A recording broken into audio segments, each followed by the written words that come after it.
你去传旨，自圣祖以来，朝廷禁止官员与诸位皇子来往。如今旧令重申，以示警戒。是。对了，你常在宫中走动，嘉贵妃赏赐福晋命妇，怎不告诉朕？后妃赏赐命妇是常事，若不事先亲往福晋来告诉皇上嘉贵妃所求，奴婢也无从查知。两广总督进献，一份到了朕这儿，一份到了嘉贵妃那儿。那些封疆大吏们都怎么看待永成的？您怎么看待四阿哥，朝臣们就怎么看待四阿哥。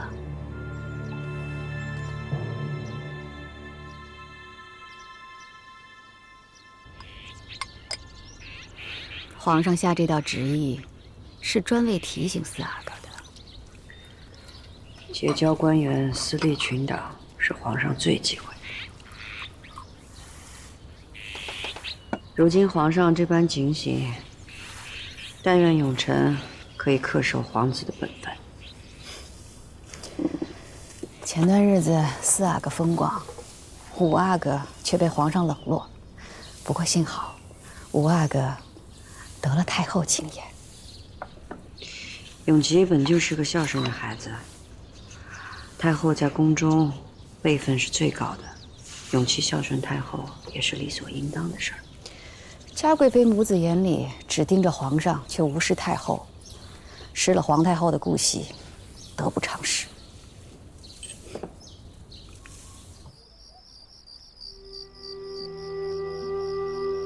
诛仙生咬，恨融融，长叹空随，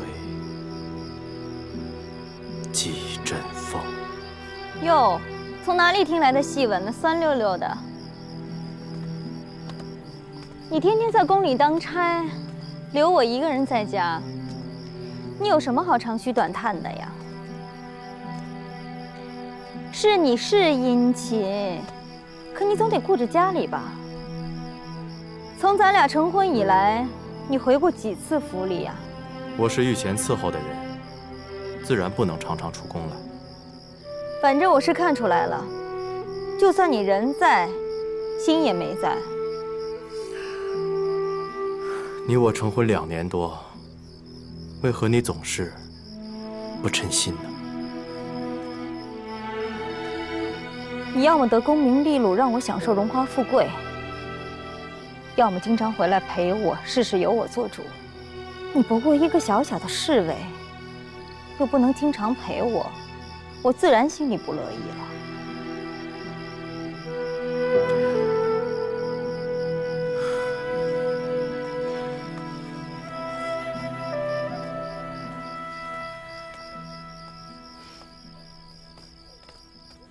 我娘，这皇阿玛怎么好端端的突然不理儿子了？儿子啊，你若是太出挑，背后诋毁你的人就多了，别放在心上，谁还没个起落呢？可皇阿玛对儿子淡淡的，我心里也没个着落呀。额娘从前也失过宠，凭着你们几个孩子就还能再爬起来，一时被冷待不要紧。你是皇上登基后的第1个皇子，是贵子。只要嫡子没长大，你好好表现，咱们就还有机会，千万别灰心。我是不会灰心的。咱们母子费了多大力气才爬起来，万不能再沉下去了。儿子明白。这些皇孙里，就你最愿意陪着哀家，心也静。皇祖母不嫌孙儿愚钝就好。进了吧。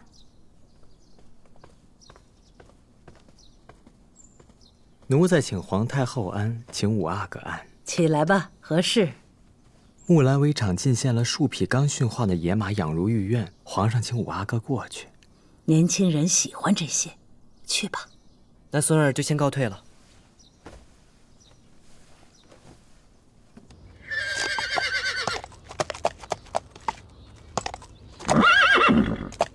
好马。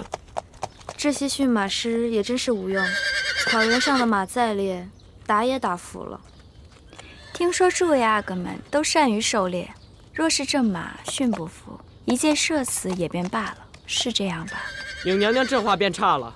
野马虽然难以驯服，但若是都一箭射死，哪还有好玩的供给宫里啊？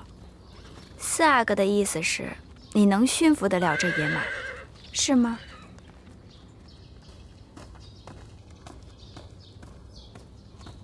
草，鱼，乖，来，乖，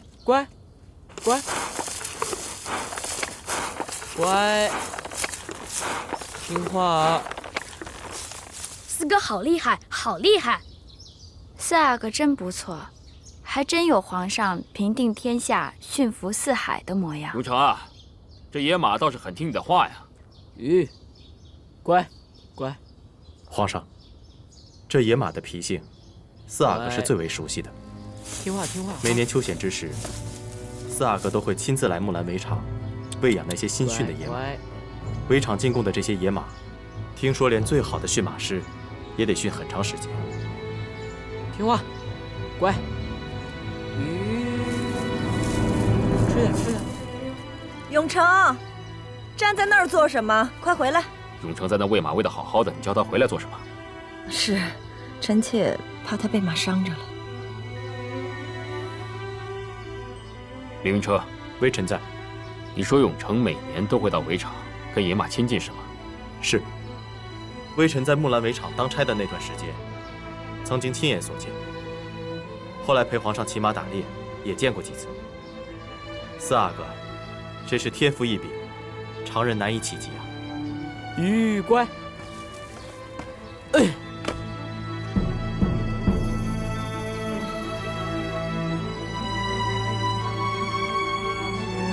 乖。驾。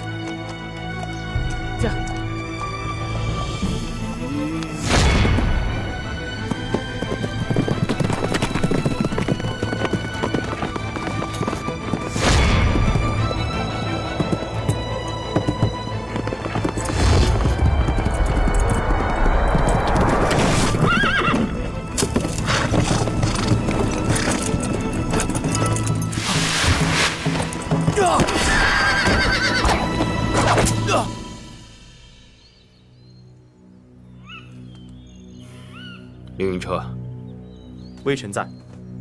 当日在木兰围场，你救朕的情景，你可还记得？如此情急之事，微臣当然记得。四阿哥和五阿哥及时救父，实在是英勇。他们英勇？是。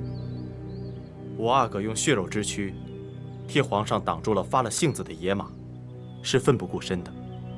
而四阿哥也实为敏捷。